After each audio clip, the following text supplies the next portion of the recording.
मैं doctor Prashant V Singh Madanawat, associate professor, department of chemistry, SRLS, government PG college Kaladera से BSc part first के विद्यार्थियों के साथ केमिकल काइनेटिक्स रासायनिक बलगतिकी में ई लेक्चर्स के माध्यम से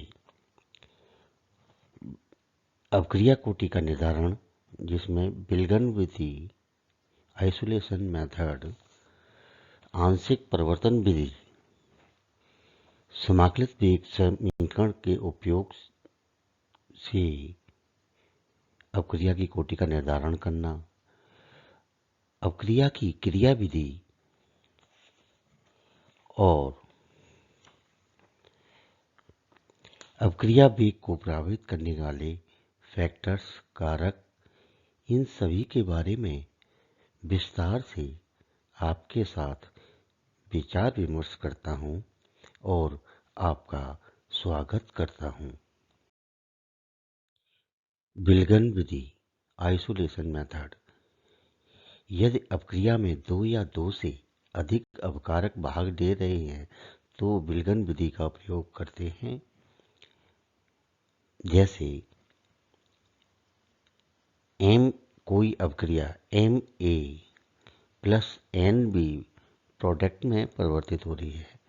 अवकलन दर समीकरण dx/dt या अवक्रिया का वेग dx/dt बराबर k कंसंट्रेशन ऑफ A की power small m into concentration B की पावर स्मॉल n।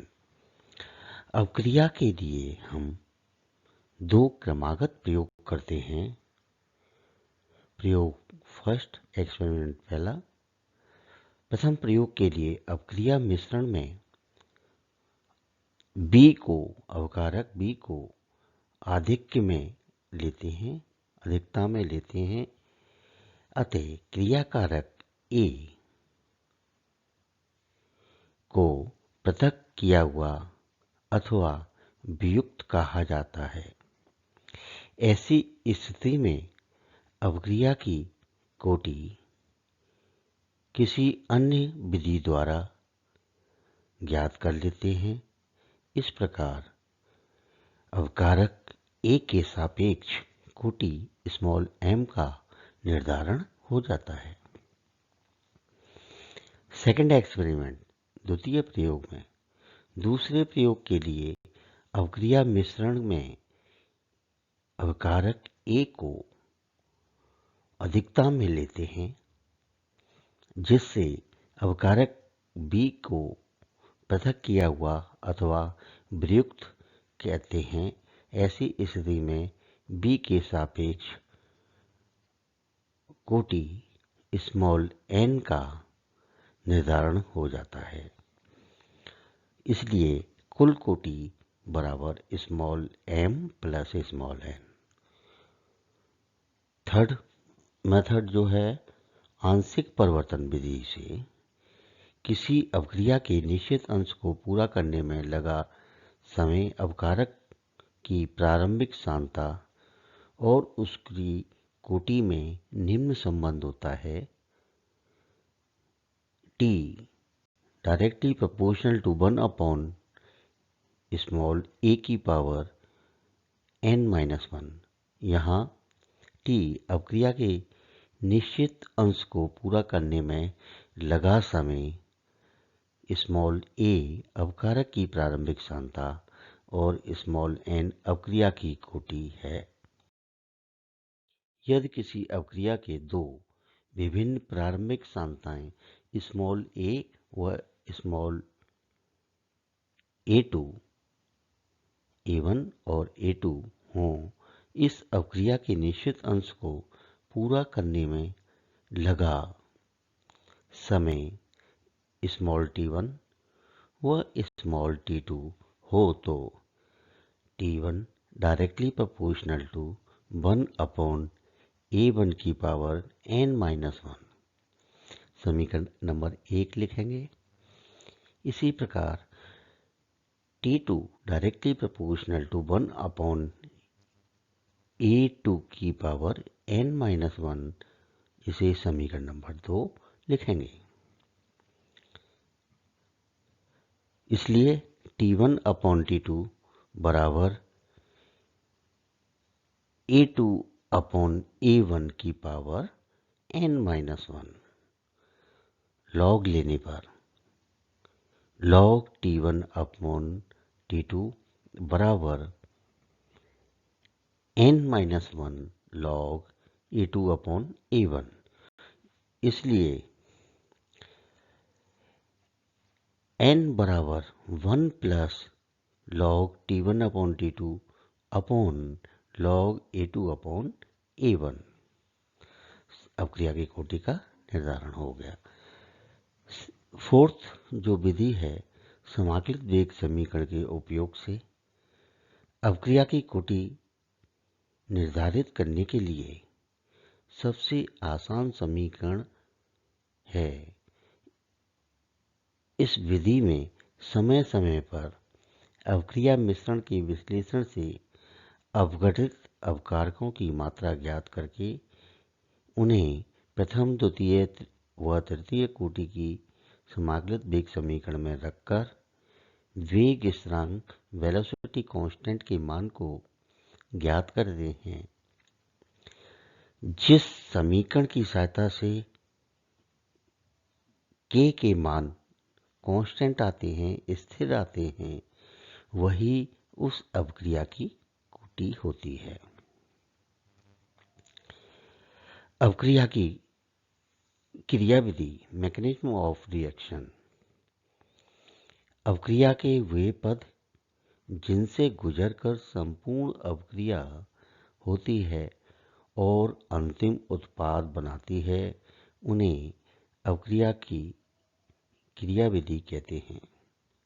जैसे N2O5 का विघटन N2O5 परिवर्तित होगा N2O3 प्लस O2 में। यह अवक्रिया धीमी गति से होती है। सेकेंड स्टेप, N2O3 परिवर्तित होगा NO nitric oxide plus NO2, तीव्र गति की अवक्रिया होगी।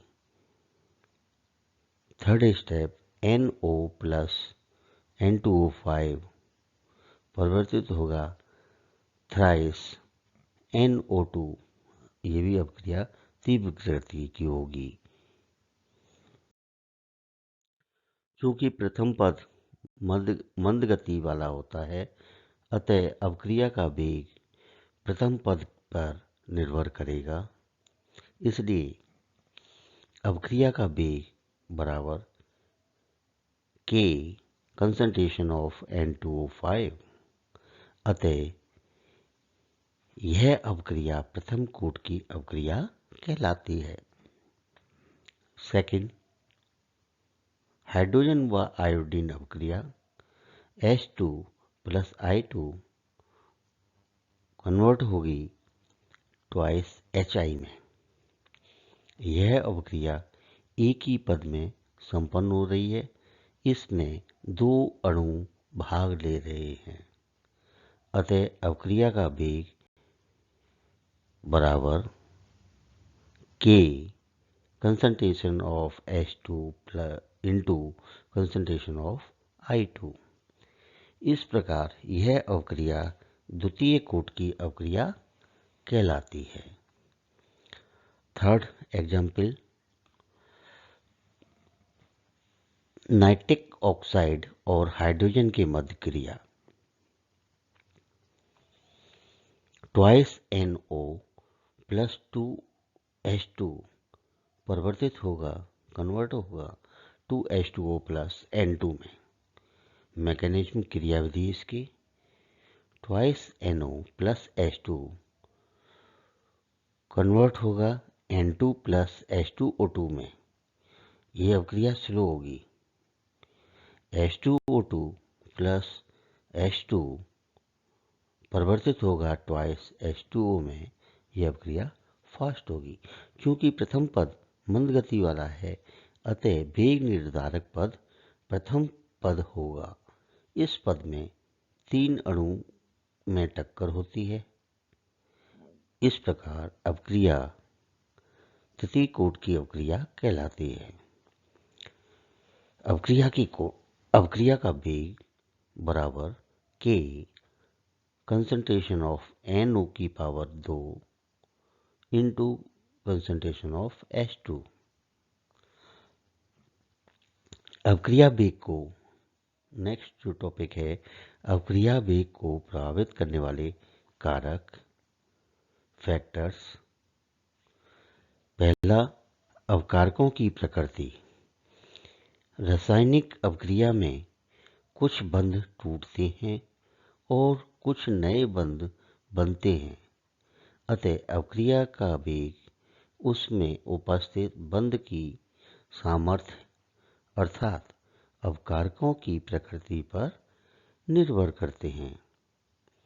अतः अवकारक में अणु जितने सरल होते हैं, अपक्रिया उतनी तेज होती है, और यदि अणु जटिल हैं तो अपक्रिया का वेग कम होगा। सेकंड, अवकारकों की सांद्रता। किसी अपक्रिया का वेग अवकारकों की मोलर सांद्रताओं के समानुपाती होता है। अतः जिन अवकारकों की सांद्रताओं जितनी अधिक होगी, अपक्रिया का वेग उतना ही अधिक होगा। जैसे बरसात के दिनों में लोहे की जंग लगने की प्रवृत्ति बढ़ जाती है, क्योंकि उन दिनों वायु में जल वाष्प वाटर वेपर की अधिक मात्रा होती है। थर्ड, टेम्परेचर का प्रभाव, इफेक्ट ऑफ टेम्परेचर। रासायनिक अपक्रियाओं में अपक्रिया का वेग टेम्परेचर बढ़ने पर तेजी से बढ़ता है, अर्थात टेम्परेचर में 10 डिग्री की बढ़ोतरी से अपक्रिया 2 से 3 गुना बढ़ जाती है यदि किसी ताप T डिग्री सेंटीग्रेड पर किसी अपक्रिया का वेग kT है तो उससे 10 डिग्री अधिक होने पर अर्थात T + 10 डिग्री सेंटीग्रेड टेम्परेचर पर अपक्रिया का वेग स्थिरांक K T + 10 हो जाएगा। अतः ताप गुणांक temperature coefficient K T + 10 upon KT equal to 2 to 3 times, 2 से 3 गुना अधिक। फोर्थ, उत्प्रेरक का प्रभाव। उत्प्रेरक अपक्रिया का वेग उत्प्रेरक की उपस्थिति में बहुत अधिक प्रभावित होते हैं। प्रत्येक उत्प्रेरक की प्रकृति विशिष्ट होती है, स्पेसिफिक होती है, अर्थात वह किसी एक अपक्रिया के लिए तो उत्प्रेरक का कार्य करता है। फिफ्थ एंड लास्ट, विकिरण का प्रभाव, इफेक्ट ऑफ रेडिएशन। प्रत्येक विकिरण के फोटोन एक निश्चित मात्रा की ऊर्जा से उपयुक्त होते हैं। कुछ अपक्रियाओं के वेग विभिन्न ऊर्जाओं के फोटोन के अवशोषण से बढ़ जाते हैं। इन अपक्रियाओं को प्रकाश रासायनिक अपक्रिया कहते हैं। धन्यवाद।